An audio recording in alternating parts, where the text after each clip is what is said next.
Hey, you're always carrying so many books, she laughed, clutching her bag to her chest. Her smile was small, soft, the wind catching strands of her hair across her pale cheek.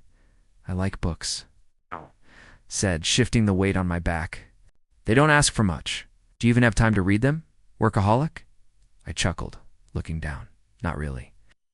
That was how I met Lena, under the cherry blossoms outside the campus library.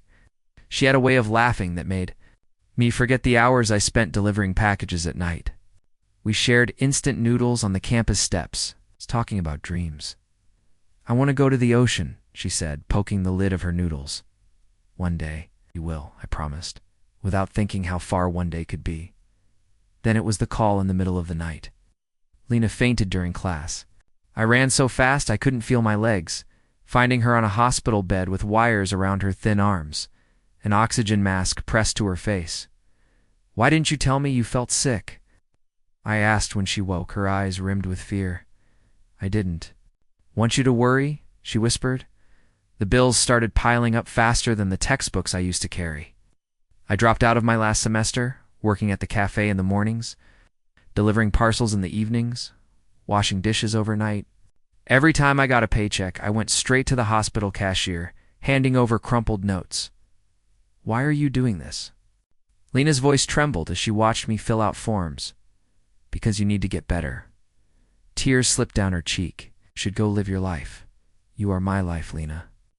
I remember one night, she was shivering from the medicine's side effects, holding onto my arm. Do you regret this? No, I said, wiping her forehead with a damp cloth. We're going to the ocean, remember? She smiled, lips cracked, eyes bright with tears. Promise? I promise. 6 years. I counted every hour I spent in that tiny rented room with a single bulb where I could barely stretch my legs. Every time I saw her smile weekly after chemo, it felt like hope. She'd joke, maybe I'll finally get chubby again when I'm healthy. You will, and then you'll regret all those snacks you missed. She laughed, even when her hair started falling out in clumps. Will you still think I'm pretty if I'm bald? Always. Even if I can't walk for a while, I'll carry you. Shh. We'd go silent, looking at the ceiling. Sometimes I saw something in her eyes, like guilt, but I told myself. It was the pain. Why are you so quiet today? I asked, holding her hand as the Ford dripped. Just tired, she would say, turning her face away. Rest. I'll be here. Sometimes Grandpa Chen would visit me at the cafe, leaning on his cane. Nodding at the way I scrubbed tables, my apron stained with coffee. You're burning yourself out, boy. I'll rest when she's better. He'd sigh, pushing a small steamed bun toward me. Don't forget to invest in yourself one day. I will, I lied, scarfing down the bun before running back to the hospital. One evening, Lena looked outside at the rain, her face pale under the fluorescent lights. I feel like I'm stealing your life. You're not stealing anything. Could be doing something better. You could go back to school. I squeezed her hand. There's nothing better than seeing you get better. Tears welled in her eyes. I don't deserve you. Then get well and make me regret it. She laughed, and it was soft, beautiful, like the day under the cherry blossoms we spent. Birthdays in hospital rooms, sharing stale cake from the vending machine, candles replaced with the beeping of the monitor. She once said, when I get out, I'll cook for you every day. I'll hold you to that.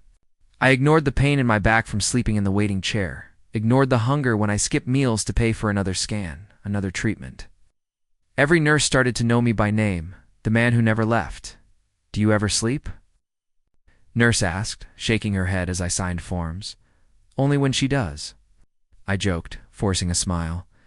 They called me foolish behind my back, but I didn't care. Lena needed me. I needed to believe we were building a future. Are you sure you're okay with this life? She asked once, her fingers tracing the hospital blanket. This isn't our life. It's just a chapter, I said. When it's over, what will you do? Take you to see the ocean. She closed her eyes, whispering, then I'll get better. I believed her. Asterisk, your hair's getting long again, I said, watching her twist it in her fingers, soft grin on her lips. It's finally growing back, she laughed, her eyes bright. I almost forgot what it felt like. You look beautiful, I told her, adjusting the soup on her tray. Stop, she blushed, rolling her eyes. You always say that, 'cause it's true. You just left the hospital for good. The doctor's words were still ringing in my ears. She's in remission. I thought we had one. I thought everything I worked for, every night I spent awake, was worth it. I want to walk outside today, she said, holding my arm as we stepped into the sun. Let's walk to the park. Promise you won't let me fall? She teased. I carried you through everything, Lena. You think I'd let you fall now? She squeezed my hand, her smile so warm I felt alive again. I started planning the proposal that night, the small velvet box hidden in my drawer, rehearsing, will you marry me? In the mirror, over and over, but she started pulling away. Hey, you haven't answered my calls, I said one evening, as she stepped out of the clinic. Sorry, I've just been tired. I could come over. No, I'm fine, just resting. I caught her staring out the window, phone in her hand, smiling at something. When I walked in, she'd hide the screen, saying, just a friend. You're different lately. I'm just trying to get back to normal. Normal with me, right? But her eyes said something else, something I tried to ignore. One afternoon, I was carrying groceries, planning to cook her favorite noodles, imagining how I would. Neelan opened the ring box. When I saw her across the street, she was getting into a black car. Lena. I called, but she didn't hear me. The car door closed. I saw her smile, wide and bright, a smile I hadn't seen in years. My heart clenched as I saw the driver, a man with sunglasses, arm resting out the window. I stood there, groceries, digging into my fingers, unable to move. She came home that night, humming, cheeks flushed. Who was that? I asked quietly, setting the groceries down. Who? The man in the car. Oh, she paused, eyes flicking away, just ... Eric. Friend from before me. She didn't answer. Lena, talk to me. Bitter lip. We've just been catching up. After everything, after 6 years of this? My voice shook, anger bubbling. Don't shout, she said softly, eyes glistening. I'm not shouting, he makes me happy. My world stopped. What? He makes me feel ... alive. I thought we were building a life together. I'm sorry you're sorry? I laughed bitterly. I sold my life to keep you alive, and you're sorry? God. Like that, then what is it like? I love him. I dropped the ring box on the table, the velvet lid bouncing open to reveal the small, cheap diamond I had spent months saving for. Was this a joke to you? Tears spilled down her cheeks, but I felt nothing. I never asked you to do all this. I did it because I loved you. I didn't want you to waste your life on me. Don't you dare say that. Me, she sobbed, shaking her head. I'm sorry. Don't say sorry, Lena. Don't you dare. The next morning, I saw her packing her small suitcase, folding her clothes carefully. Don't go, I whispered. She didn't look at me, zipping the bag shut. Please, Lena. I don't know what I'll do if you go. She finally looked up, tears streaming. I'm sorry. You said you'd cook for me every day. You said we'd see the ocean. She looked away. I can't. Is it because he has money? Is it because he's healthy? Is it I? Just love him. I fell silent, the world tilting, collapsing in on itself. My hands shook as I clutched the edge of the table. She stepped closer, touching my arm. Thank you for everything. I pulled away, the ring box still on the table, between us like a cruel reminder. Don't thank me. She lifted her suitcase, pausing at the door. Goodbye. I couldn't say anything. I just stood there, staring at the door after it closed. The hours passed. I sat on the floor, staring at the ring, replaying every hospital visit, every bill I paid, every time she held my hand, every promise I made. I wondered if it was all a lie, if I was just a stepping stone for her recovery. I didn't eat that day, or the next. I stopped going to work. I lay in bed, the silence of the room screaming at me. I wanted to hate her, but all I could do was hear her laugh, see her smile, when her hair started growing back, feel her hand in mine. Was I that easy to leave? Was I that worthless? Close my eyes, letting the darkness swallow me. I'm sorry we can't keep you anymore, my manager said, not meeting my eyes. I just need a few more days. You've missed too many shifts. I had things, personal things. I'm sorry. I walked out holding a cardboard box with my apron, a cracked mug, and a photo of Lena I forgot was in my locker. I tossed it in the trash on the way out. When I got home, the rent notice was taped to the door, bright red letters screaming at me. I ripped it down and went inside, the silence pressing down on me. I sat on the floor, pulling at my hair, whispering, "What am I supposed to do now? I didn't eat that day." Or the next. I lay on the mattress, staring at the ceiling, hearing her laugh in my head. I thought of calling her, begging her to come back, but I stopped myself. Gripping my phone so hard, my knuckles turned white. One evening, I found myself outside Grandpa Chen's shop, the lights still on. I pushed the door open, the bell jingling. "You look like a ghost," he said, adjusting his glasses. "I feel like one." "Sit down." I sank into the old wooden chair, the one I used to sit in when I was 19, telling him about my dreams. "Want tea? I can't pay you for it. It's just tea, boy." He poured me a cup, the steam rising between us. I wrapped my hands around it, letting the heat sting. "I lost everything," I whispered. "You lost a girl who didn't value you. I lost myself, then find yourself. I don't know how." He reached into the drawer and pulled out a small envelope, sliding it across the table. "What's this? Open it?" I tore it open with trembling fingers, pulling out a check and a small note.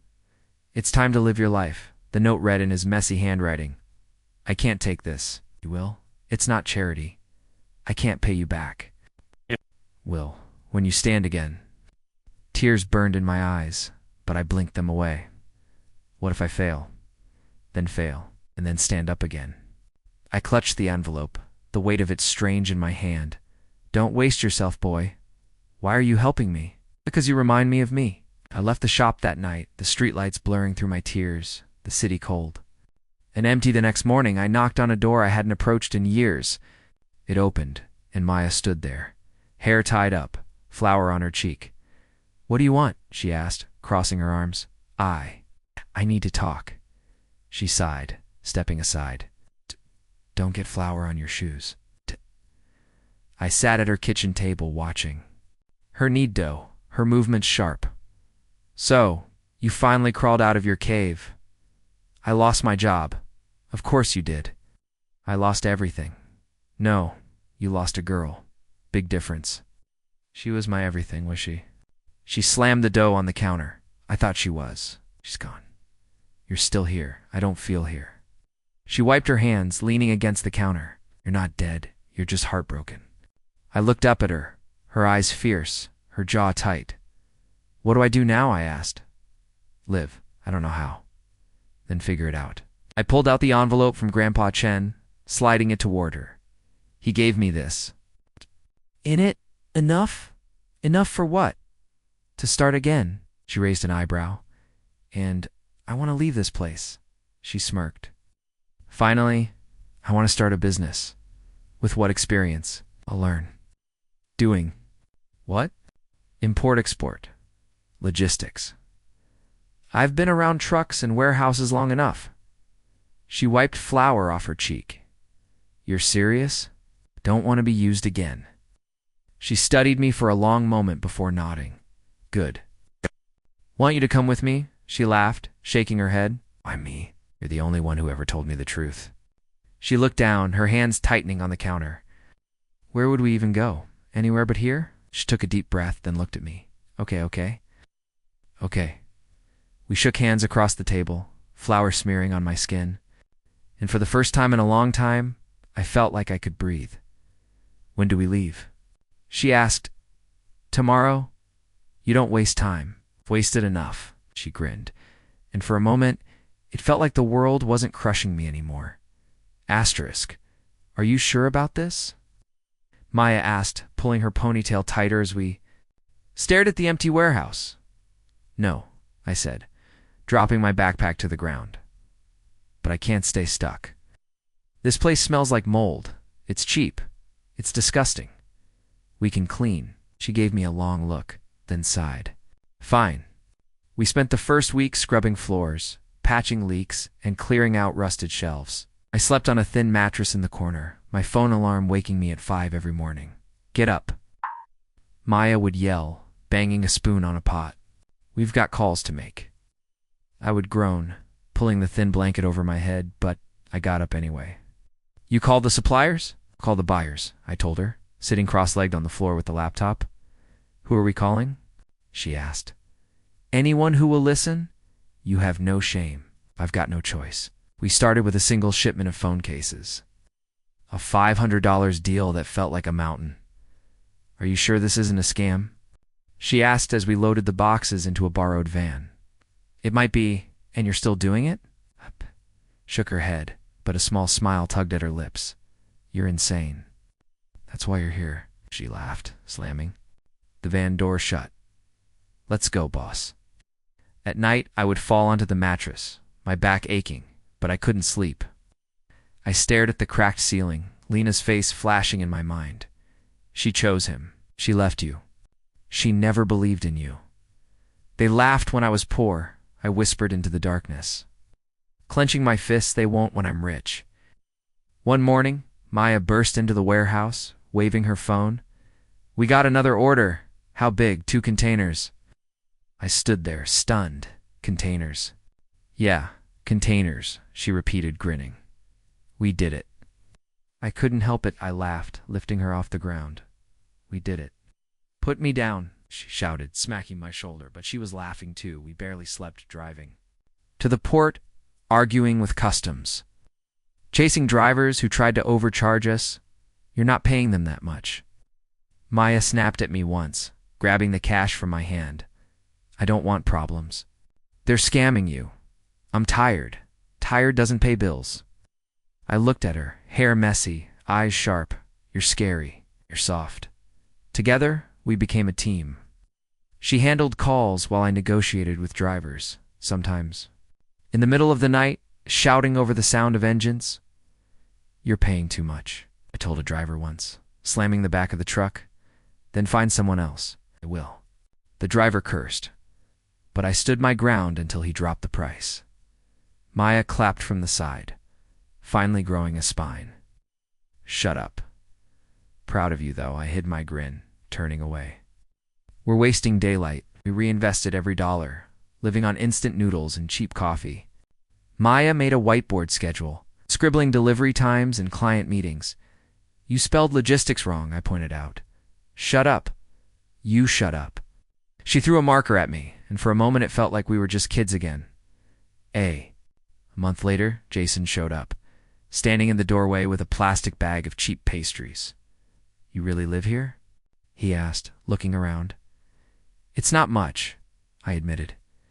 It's something, he said, handing me the bag. Thought you could use breakfast. I hadn't seen Jason since college. He was the funny one, the guy who always had connections. Heard you're doing something with shipping, he said, sitting on a crate. We're trying. I've got contacts. I don't need charity. It's not charity, he said, leaning forward. It's business. Maya pulled me aside later, whispering, You trust him? No. Then why we need him? She studied me, then nodded. Don't let him screw us. I won't.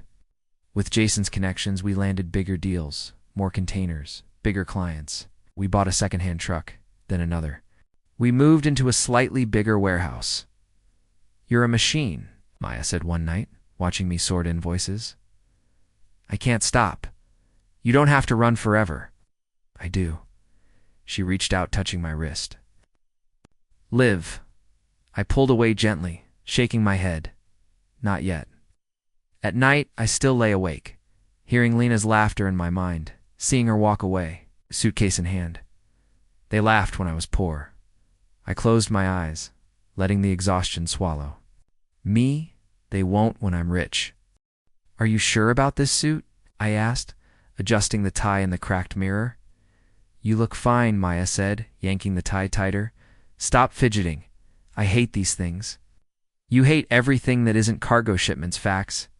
She smirked, straightening my collar. Tonight we close it. I exhaled, rolling my shoulders. Yeah. We stepped into the hotel ballroom, lights glittering, music soft, people swirling in dresses and tuxedos. I felt the weight of the past 3 years in my bones nights spent in warehouses. Days chasing suppliers, every small win that brought us here. Relax your face, Maya whispered. You look like you're about to punch someone. Probably am, she laughed, patting my back before drifting off to greet suppliers. I moved toward the drink table, scanning the crowd for Mr. Zhang. We needed this deal, our first $1 million contract, the one that would push us into the big leagues. That's him, Jason hissed, nodding at a man in a gray suit. Thanks. I started walking, practicing my smile, my pitch, my handshake. Then I froze. She was there, Lena. She stood near the fountain. Wearing a red dress that clung to her thin frame, her hair perfectly curled, lips painted, but her eyes were tired, dark. Circles visible under the ballroom lights. Eric was next to her, gesturing wildly, his face red as he argued with 2 investors who looked unimpressed. Sir, I assure you the margins are real. One investor shook his head, walking away, while Eric cursed under his breath. Lena's eyes darted around the room, landing on me. Her lips parted, her eyes widening, a flicker of something in them, shock, regret. I couldn't tell. My hands clenched. But I kept walking. Don't stop. Don't look back. Wait. I heard her voice, soft, desperate. I didn't stop, please. Kept moving, each step heavy, my heart a quiet drum in my chest, but my mind cold. Clear. Mr. Zhang turned as I approached, his face calm, his eyes sharp. Mr. Zhang? I said, extending my hand. Thank you for agreeing to meet. Ah, the young man making waves in import-export. His handshake was firm. Your reputation precedes you. Thank you, sir. I've seen your numbers. Impressive growth. I was just getting started, he chuckled, sipping his drink. Ambition is good. So is caution. Understood behind me. I could feel Lena's eyes on my back. I refused to turn. Is that man with you? Mr. Zhang asked, nodding past me. I glanced back just enough to see Eric arguing with a server, his voice rising. No, sir. Unfortunate type. Yes. I saw Lena standing there, clutching her purse, her eyes begging. But I turned back to Mr. Zhang. I've reviewed your projections, he continued, pulling out his phone. If your logistics match these margins, I'm prepared to invest. They do, I said, my voice steady. He studied me. You're young. I've been old for a long time, he laughed. Good answer, extended his hand. Congratulations, he said. Let's talk Monday. Thank you, Mr. Zhang. As he walked away, I let out a breath I didn't know I was holding. My phone buzzed. Maya, did you close it? I texted back. Yes. Behind me, I heard heels clicking. Please. Lena's voice came, soft, strained. I turned, finally letting myself look at her. Hi, she whispered. Hi. She looked smaller than I remembered, her dress expensive but hanging off her frame. Her eyes were glassy, her makeup smudged near the corners. You look different, she said, forcing a smile. I am different. I've heard about you. She continued, glancing at Eric, who was now arguing with security. You're not doing well. I am. That's ... good. I didn't say anything. I wanted to say, don't. She flinched.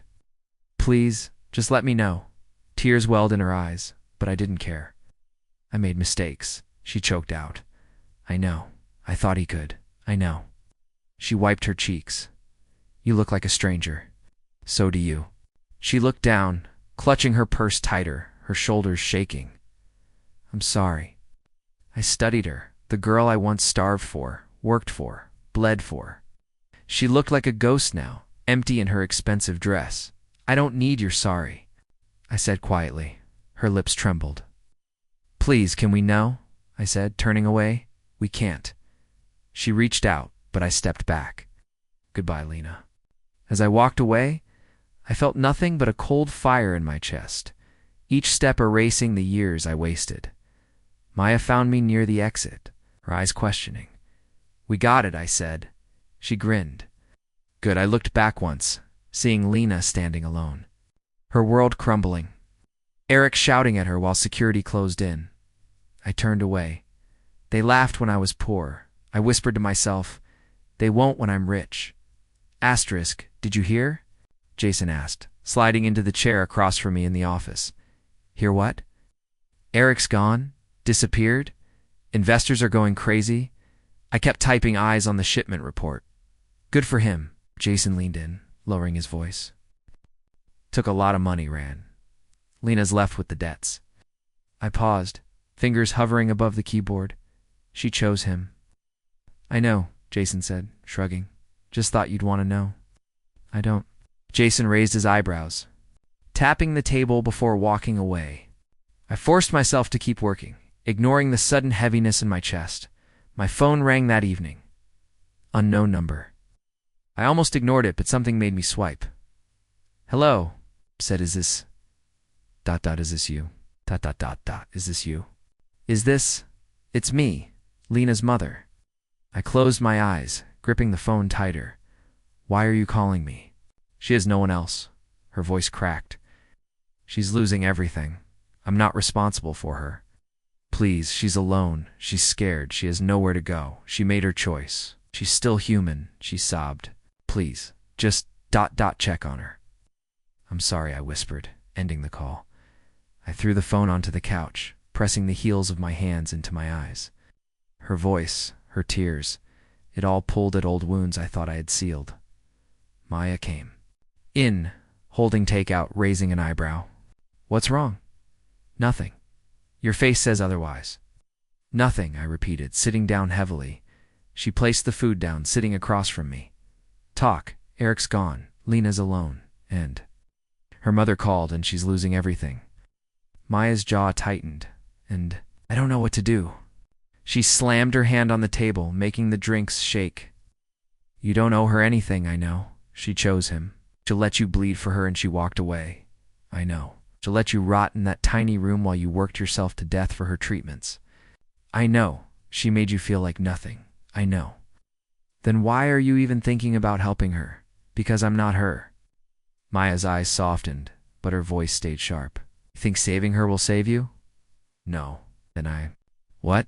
I looked down at my hands, the same hands that counted coins to pay hospital bills, the same hands that lifted boxes at dawn, the same hands that once reached for her when she was too tired to move. I don't know, I whispered. Maya leaned back, crossing her arms. Don't be stupid. I'm not. Promise me. I promise. She studied me, eyes searching, before nodding once. Good. Later that night, I found myself driving, the city lights blurring past, rain tapping against the windshield. Like whispers I couldn't shut out. I didn't know where I was going until I stopped in front of an old apartment complex. The paint peeling, the windows dark. I saw her. Lena sat on the front steps, hair tied back, rain soaking through her thin jacket, clutching a stack of papers to her chest, eviction notices. She looked so small, so different from the girl who once laughed in hospital hallways, who once smiled at me with hope. I gripped the steering wheel so hard my knuckles turned white. Drive away, I told myself. Drive away before you ruin yourself. Again, but I couldn't look away.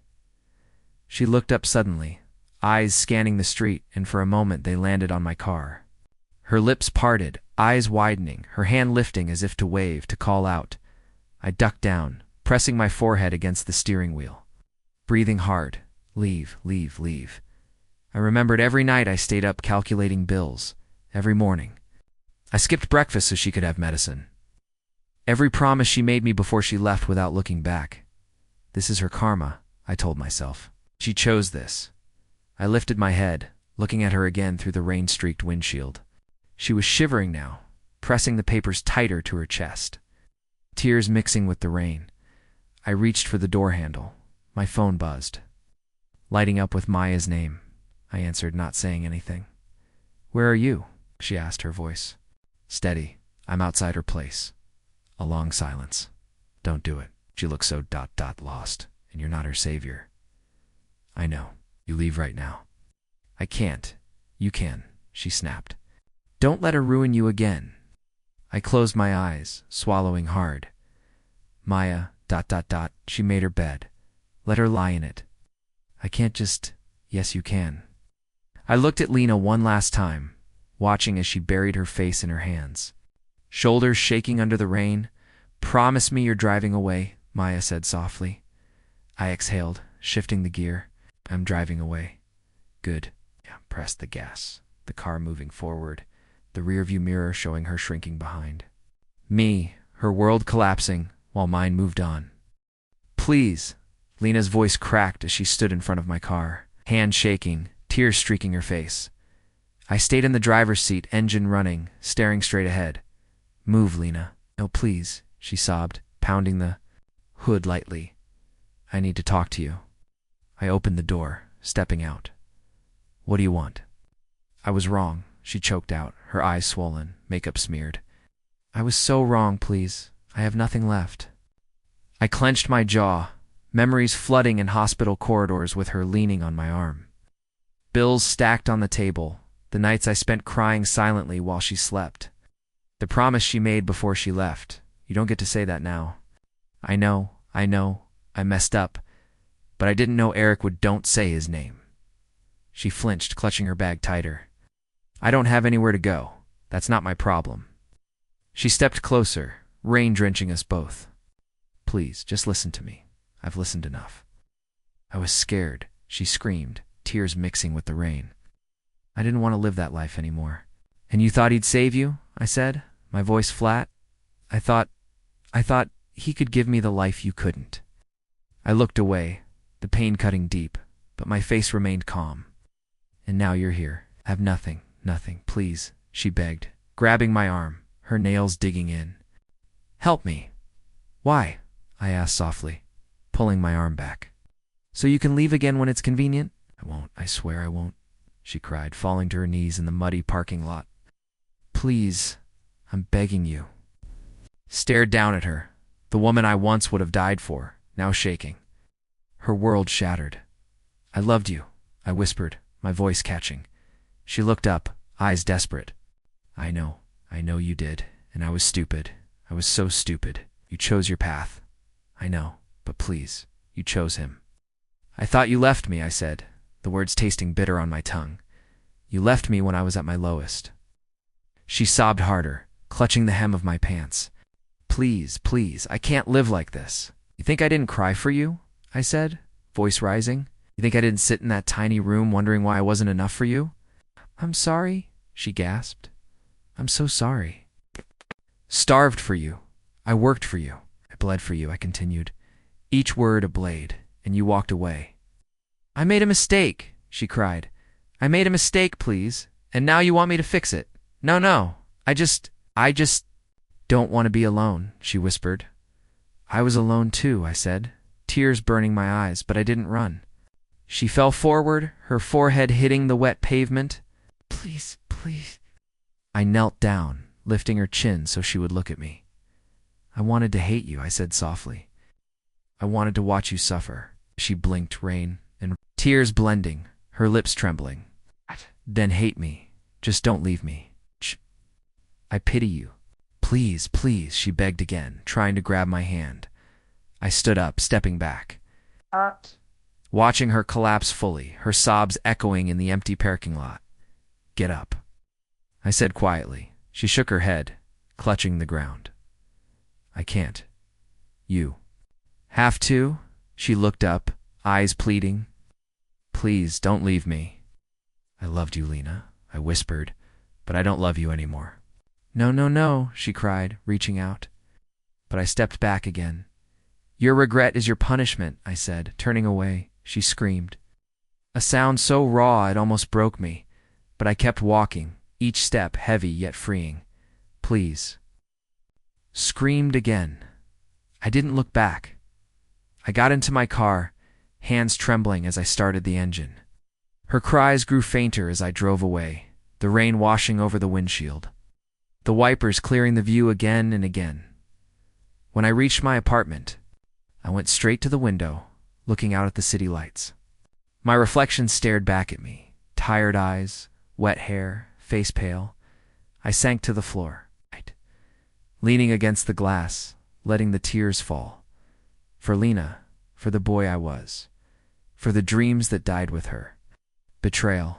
I don't know how long I sat there. The city silent around me, my chest aching, tears dripping onto my shirt. I closed my eyes, exhaling. I'm done, I whispered to myself, letting the pain settle into quiet. I wiped my face. Looking around at the apartment I built, the life I built, and the person I became, it wasn't revenge. It was freedom. And for the first time in years, I felt it. Asterisk, I stood on my balcony as the first orange light cracked over the rooftops, painting the sky gold. The city below was quiet, the streets still sleepy, cold breeze brushing against my face. My phone buzzed behind me. I picked it up, answering. Yeah, open the door, Maya said. I unlocked it, and she stepped in, hair tied up, eyes bright, holding 2 coffee cups. You're up early, I said. You're up early, she shot back, handing me the coffee. I like watching the sunrise. Since when? Since today. She smirked, setting her laptop on the counter. Ready for what? For this? She turned the screen toward me, the financial graphs glowing. It's official. What is? She grinned wider. We did it. I raised an eyebrow. Did what? She smacked my arm lightly. Our IPO, it's closed. Oversubscribed. We're in. I blinked, letting the words settle. We're in. You, my friend, are officially a billionaire. Let out a short laugh, rubbing my face. Billionaire. Yeah, she said, grinning. You. The guy who used to eat instant noodles behind shipment crates. I sat down on the couch, the weight of it all pressing into me, but it didn't feel heavy. It felt light. You did it, Maya said softly. We did it. Thanks. Don't get all sentimental on me. I'm not, I said, taking a sip of the coffee, letting it warm me. She sat across from me, legs crossed, studying my face. How does it feel? I don't know, I admitted, looking out at the morning sky. I thought it would feel like victory, and it feels like peace. She nodded, leaning back. Grandpa Chen would be proud. I smiled faintly. He told me once, live for yourself. I didn't get it. And now I do. Maya was quiet for a moment. You really did love her, huh? I looked down at the steam rising from the coffee. Yeah, but you let her go. I had to. Do you regret it? I looked up, meeting her eyes. No, she smiled, nodding. Good. My phone buzzed again, a notification from social media. I opened it, seeing her name, Lena. Her profile picture was gone, her posts wiped clean. A blank page. I stared at it for a moment, thumb hovering. Are you going to look? Maya asked. No, I said. I pressed and held, the option appearing, delete. My thumb pressed down. The screen blinked and her name disappeared, placed by a white emptiness. I let out a breath I didn't know I was holding. Maya watched me eyes. Soft, done, done. She stood, walking to the balcony, looking at the rising sun. It's a beautiful morning. It is. She turned, smiling. What now, billionaire? I laughed softly. Breakfast. She rolled her eyes. Really? I'm hungry. Fine, she said, grabbing her bag. I'll drive. We stepped into the elevator, the mirror reflecting us, me in a simple black shirt. Maya adjusting her ponytail, the early light painting us in gold. You look tired, she said. I am. You look lighter? I am. The doors opened, and we walked into the quiet lobby. The security guard nodded, holding the door for us. As we stepped outside, the cold air hit, waking me fully. I think I want to travel, said suddenly. Where? Anywhere. You've got meetings. I'll take them from the road. She grinned. Look at you, what? Living? I smiled, shoving my hands into my pockets. Yeah. We walked down the street, the city waking up. Cars. Honking softly, the smell of fresh bread from a bakery nearby, she said. You could buy a private jet now. Why would I do that? To flex. I laughed. I'm good. She nudged me with her elbow. You're boring. I like boring. She shook her head, pulling me toward the cafe. Come on, rich man, you're buying. We found a table. By the window, ordering simple breakfast eggs, toast, coffee. Maya scrolled through her phone, reading investor emails, her mouth twisting at some of them. I watched people outside, couples walking hand in hand, kids chasing each other, and old man sipping tea on a bench. I felt ... free. You're quiet, Maya said. I'm thinking. About nothing, liar? I looked at her. About everything. She sipped her coffee, raising an eyebrow. Regrets? No. Good. I leaned back, closing my eyes for a moment, letting the warmth of the sun through the glass touch my face. I'm proud of you, she said softly. I opened my eyes, meeting hers. Thanks. For real, she continued. You didn't let it destroy you. I almost did, but you didn't. No, I said, smiling. I didn't. She grinned, lifting her coffee cup. To living for yourself? I lifted. Mine, clinking it gently with hers. To living. We drank the cafe filling with quiet chatter and the clinking of cutlery. Outside, sun rose higher, lighting up the city, and for the first time in years I let myself believe that the world was waiting, not for revenge, not for pain, for me.